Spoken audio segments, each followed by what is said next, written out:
Welcome to a new daily top AskReddit video. Today's topic: what fucked you up for the rest of your life? My dad dropping me off at the side of the road when I was 15. He was nice enough to help me carry all of my belongings over the RR tracks and hide them in the cornfield before hopping in his van and driving off though. 45 years later I am finally starting to be able to trust other people. I'm sorry, you didn't deserve that. The fuck, he literally abandoned you in a cornfield. For what? Not that I'm saying anything was your fault, I just genuinely want to know what fucking madness he thought up to attempt to justify this. Were you gay?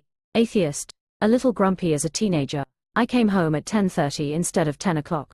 I ended up living the entire winter in my friend's mom's metal garden shed before she found me in early March. I later found out that he had reason to believe my mother had been unfaithful and he thought I was not his son. Before that incident, he had me arrested by the state police for 1 gram of weed, and I ended up spending the entire summer in pretrial detention and then a drug rehab, where they accused me of making up lies when I told them why I was there. When Dr. Cohen found out I wasn't lying to him, he said, "What the fuck is wrong with your parents?" Somehow or another I was still very financially successful and retired as a professional engineer. I just came to terms with all of this shit about a year ago though.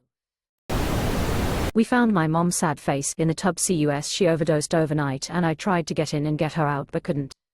I was almost 12. Same thing happened to my me. I hope your you is okay. This is exactly what got me off oxycodone. I got pregnant and couldn't handle the thought of losing my baby. Social services gave me 3 months to clean up. 10 years later, I go to therapy over the guilt of what could have happened and what did happen to her dad. As a mom of an almost 12-year-old, my heart hurts for you. I hope you're okay or at least taking care of your mental health. Good fucking job. Seriously.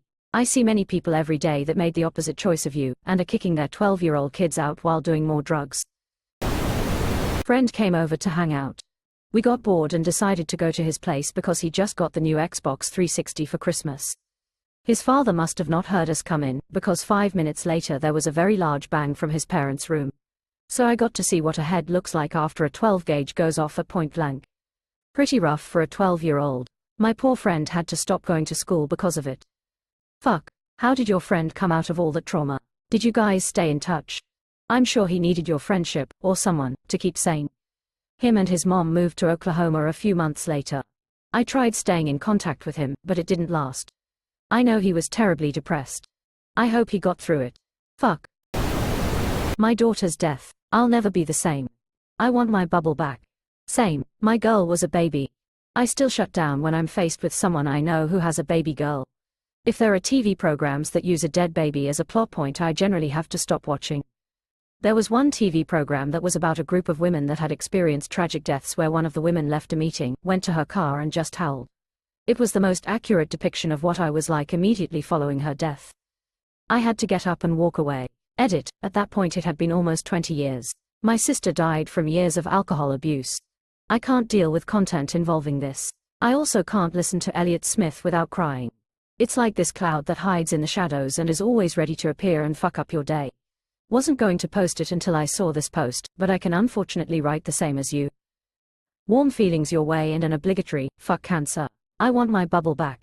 Shit man, that sentence hits heavier than a sledgehammer to the chest. Yes, my bubble of bad things happen to other people. I was very naive and blissful in that naivety. I'm sorry for your loss. My daughter died too back in 2016 of a heart defect. We've had another daughter since then and it's like I have constant nightmares and anxiety about her getting hurt. Coming home one day to find that my wife hanged herself. Having lost a daughter to suicide, I'm so sorry. I hope you're doing okay now. I couldn't even imagine. I hope you are doing as well as can be expected. Also heart. My dad having a psychotic episode when I was 19. He was a wonderful father and a very low-key guy. For a month or two beforehand, he had been uncharacteristically animated and had shouted at my mother. I can't recall, but I believe by that point he had already been diagnosed with bipolar disorder but wasn't taking his medication. Around midnight, he rolled in one night as I was just starting to fall asleep. I heard him shouting at my mother downstairs and I made my way to my bedroom door. Then I heard my mother scream and I bolted down the stairs. He had her pinned against the back door. He was definitely drunk, which was extremely unusual for him. I threw him off. My mother shouted at him to get back upstairs and he started saying a bunch of shitty stuff to me. My mom called his psychiatrist who told her to call the police and ambulance. Before they arrived, my dad came back downstairs and sprinted at my mother again, trying to attack her. I threw him to the floor and wrestled him. Eventually the cops got there, at which point he had gone back upstairs. When they walked in his bedroom door, he was catatonic. They took him to the ambulance and rode with him to the hospital. The on-call doctor put him on an involuntary hold because he indicated that he would be a danger to himself or others. He ended up spending a month in a psychiatric facility and they got him on the proper medication. He came home and apologized to me and told me that he didn't remember much about what happened other than that he remembered me beating him up and not knowing why. He told me he loved me and thanked me for protecting my mother. He never had another psychotic episode after that, but he was never the same again. His health over the past 20 years has deteriorated steadily. He now has type 2 diabetes, heart disease, Parkinson's, and dementia. He can't speak in full sentences anymore or really respond at all. He's also completely immobile at this point. I don't remember the last time he was really the father that I grew up with. Wow, I can only imagine how heartbreaking heartbreak this has been for your family. Sending lots of positive energy your way. Watching my mother lose her battle to cancer over a span of 4 years. Then being in the room when she took her final breath. I will never be the same.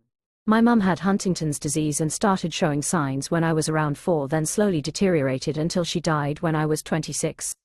I arrived a few minutes after she died and her eyes were open. I will never forget that, but I know she's free from the pain and struggles. I'm so sorry. My grandfather passed away recently from cancer as well. He told me that, I can't lose this. At worst it will be a tie, because the cancer stops when I do. Quote, it's a small difference that helped when things got to the end. My brother and sister-in-law's death. My wife and I were babysitting their 4-month-old twins and we get a call that there had been a terrible accident. Go to the hospital and my brother was dead at the scene and my sil was hanging on by a thread. She passed about 10 minutes after I got to the hospital. Killed by a drunk driver running a stoplight. Luckily we were able to adopt the twins and they're turning 5 in 2 weeks. I'm still broken up about my siblings though, and I don't think it'll ever get better. Dear God, sending my thoughts to you and those kids. Thank you. They're doing great. This is what I fear most while driving. Minding my own business and some fucker comes fuck up my life. Several things. The one I'll share is my uncle's suicide. He was like a second father to me, unmarried and no kids of his own, my godfather. Me and my dad found him in his house. We had to break in the back door after he'd been missing for days. The neighbors told us he called to them to say he was going away, on a course, and he never left the house again. My dad wouldn't let me go upstairs when we broke in, so I had to just stand in the kitchen and listen to his reaction of finding his brother, my uncle, hanging from the attic. It was 2016, I was 30. My dad may as well have died that day too, he's a completely different man.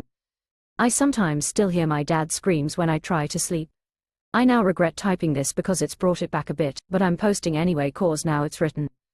Oof, thanks for telling us, anyway. I'm sorry, sad face. Brother killing himself.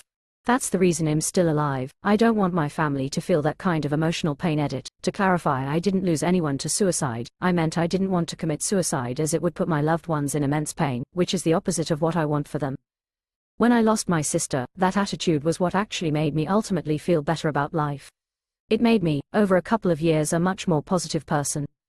My bonds with family that were good improved further. My sister was 6 years ago in June. Never goes away, never missed any less. But she has made me grow up in so many ways.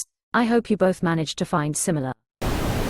Being sexual assaulted at the age of 7 to 9 by a pose who pretended to be a friend, only to abuse and threatened me. And hold it like a trophy over me. My childhood was smashed and I tried to put it back like a puzzle, thought missing a lot of pieces. Man, the years of 78 to 80 were fucked up. Sending you love. Adult Survivors is a great community, just turn your messages off first. When I was a kid I had to do some research on my dad's computer. When I got to Google I typed in, D, and it displayed the search history and it was, divorce neither parent wants kid. You'd think that would be the hardest part, but in actuality the hardest part was pretending like everything was okay when I knew I wasn't wanted. I must have been 11, maybe 12. JFC, I'm sorry, that's fucked up at an advanced level. Are you okay now? Mom was a crack addict who abandoned me at 6. Pops decided to eat a bullet when I was 16, leaving me to find him. Luckily it was dark as hell and shocked as funny things to the memory. For those struggling, it gets better. I truly believe this is exactly what needed to happen in my life. I'm a well-adjusted adult who has one hell of a story to tell. I believe I'm mentally stronger than most, and had it not been for my trauma, it'd be soft as baby shit. Time does heal all wounds, and forgiveness is a wonderful thing. We don't choose to be born, but we get to choose how we live and how we react to things that happen to us. It is what it is till it ain't. Malcolm McCormick. I'm sorry that happened to you, but glad you've made something out of it. My grandmother was nearly the same as you, except it was 2 suicides. She ended up in a foster home back in the 30s to 40s. She ended up going to college, rare for a woman back then, and took care of her older sister who mentally broke down. She ended up being the matriarch of a large and loving family. Cancer just took her last year, but she lived a wonderfully full life. I hope you do the same, stranger.